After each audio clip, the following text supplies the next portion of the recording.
How to change meals on Factor subscription. Open the Factor website or app, click Sign In and enter your email and password. Once logged in, go to your dashboard. From the dashboard, scroll to your upcoming deliveries.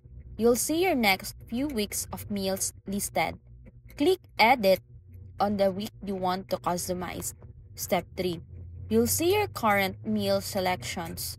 To change one, click Remove or Swap button on that meal. Browse the available options.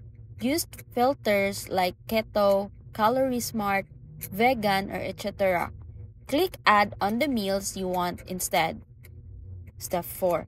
After selecting, double-check your new meals. Then, scroll down and click Save or Confirm selections.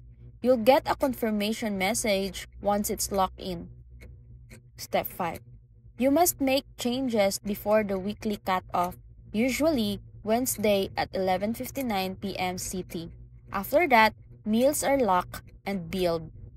So that's it.